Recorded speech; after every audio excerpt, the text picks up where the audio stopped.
Welcome back, guys, to Book 5 of Forging a Stoic, where I review meditations book by book, or also known as chapter by chapter, and this is presented by Hazeyheaded.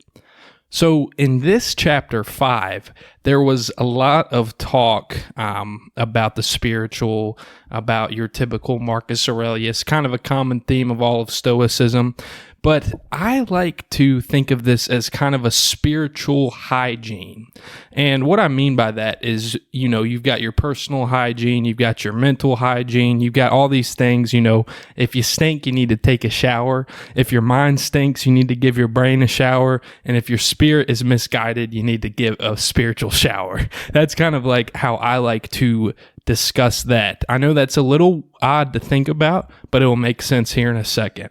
So the first passage of book 5 that really stood out to me was this: not to feel exacerbated or defeated or despondent because your days aren't packed with wise and moral actions, but to get back up when you fail, to celebrate behaving like a human, however imperfectly, and fully embrace the pursuit that you've embarked on, and not to think of philosophy as your instructor, but as the sponge and egg white that relieve ophthalmia, as a soothing ointment, a warm lotion, not showing off your obedience to the logos, but resting in it. Remember, philosophy requires only what your nature already demands.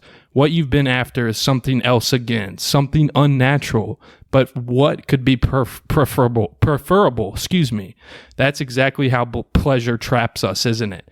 Wouldn't magnanimity be preferable, or freedom, honesty, prudence, piety? And is there anything preferable to thought itself, to logic, to understanding? Think of their sure-footedness, their fluent stillness. Simple as that. Get back up. No matter how imperfect your actions are, and fully embrace the pursuit you're on. Let's say you want to become a doctor. What's going to happen? Imperfections. There's going to be loss. There's going to be heartache. There's going to be sacrificed time. But once you find that, once your spirit is aligned with what you want, take action. You have every resource available to you. And if you don't, make it happen. There's going to be people that start off higher than you. There's going to be people that start off lower than you. But that doesn't matter. It's all about you. It does not matter the amount of resources that you've had. If you were born with a silver spoon in your hand, but you never make anything of your life, you never find that direction, that guidance, you're going to be outworked by the kid that has nothing and made zero excuses and created it for himself. That's not saying compare yourself to others. There's always going to be people above you and below you. That's just to say that there is no reason for you to make excuses. So align yourself. Find that perfect world where you're working hard and you're in the know and you continue to express yourself freely. I think of it this way, and I've been meditating a lot myself. Maybe it's thanks to the help of Marcus Aurelius here in Meditations. But just be sure of your steps. You don't have to know the outcome. You don't have to know if it's going to fail or not. You might fail 100 times, but that's not the point. Be sure of your next step. Don't go in half-assed, because once you half-ass one thing in your life, you half-ass everything else. So be sure about your next steps. Even if you feel like your dreams are unattainable, just start small. You can be a lot more sure of a small step than you are a big step. Actually, ironically, Pitbull, the singer, he has a saying. He says, short steps, long vision. And he says people have that backwards. So think in the long term. Don't be so short-sighted. I think we have a tendency to be that way, to not really be gung-ho about our goals. But that should be opposite. Work hard. Take those tiny steps. Next, what am I doing with my soul? Interrogate yourself to find out what inhibits your so-called mind and what kind of soul you have now. A child's soul, an adolescent's, a woman's, a tyrant soul, the soul of a predator, or is it prey? This is what I mean by spiritual hygiene. a lot of us, including myself, I'm still working on it. I never want to seem like I'm talking down to anyone, because this is part of my journey too. We do not know kind of how our intrinsic mind works. We don't sit back and say, okay, how am I doing in life? Am I killing it? Am I letting life shit on me? All these things, we have to be in tune to that in order to take that next step. And Marcus lays that out well.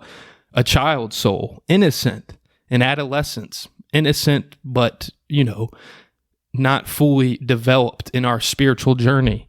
A woman's, a tyrant's. These are all, I think, more metaphorical in the sense of how we approach life, and how when we, at the end of the day, are in our own mind, what kind of mind is that? And what kind of mind and spirit is controlling your everyday movements?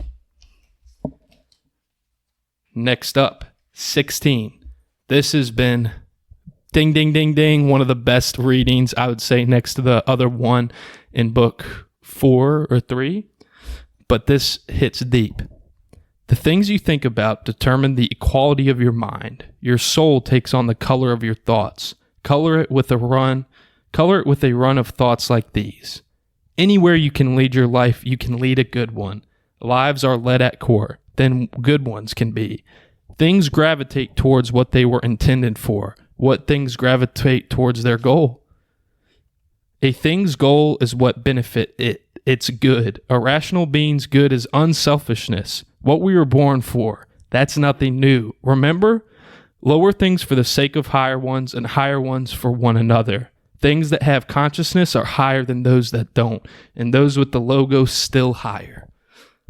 There he goes mentioning the logos again. So we have been blessed with mind. Mind is so complex in the spiritual realm. It's so complex in the scientific realm. It's so complex existentially. And that logos is mentioned again. It's like higher consciousness. And again, those are practices that are talked about a lot in Buddhism, Christianity, Islam, prayer, meditation. These are all states where you can get a taste of that taste of logos, higher consciousness, being more. And I think, do some research. How do you meditate? How do I pray? A lot of times when you're a child in church and you sit down and you close your eyes and you are praying, but you don't really understand what that is. When you get older, you kind of get that wisdom of quieting your mind, putting yourself out, taking the ego out of the equation. But when you're young, you don't really think about it. So try it out. Pray, meditate. Maybe it'll help you out a little bit. Help with that spiritual cleansing, or that spiritual shower, spiritual hygiene, as I like to call it. 20. This one's good too. In a sense, people are our proper occupation. Our job is to do them good and put up with them. But when they obstruct our proper task, they become irrelevant to us. Like sun, wind, animals, our actions may be impeded by them, but there can be no impeding of our intentions or our dispositions, because we can accommodate and adapt. The mind adapts and converts to its own purposes the obstacle to our acting. The impediment to action advances action. What sounds in the way becomes the way. So there it is again.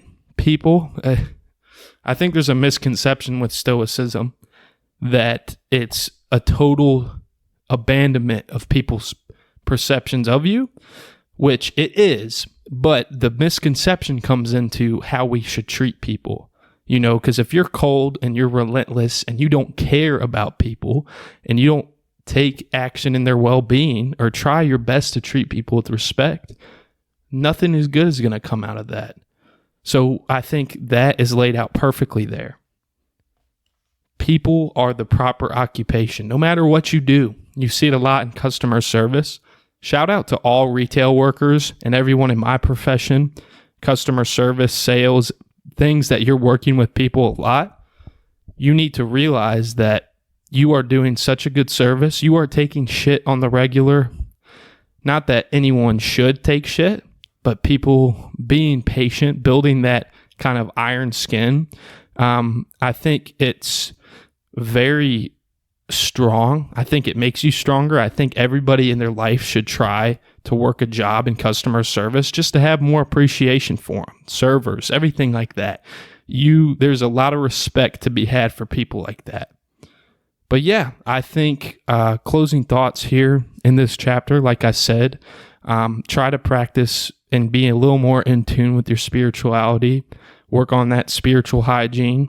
Maybe when you're taking a shower and you're actually taking care of your personal hygiene, maybe try to pray or maybe meditate in the sense of relaxing your mind, trying to cut off thoughts that aren't serving you good and just see where it goes. Go with the flow of your mind.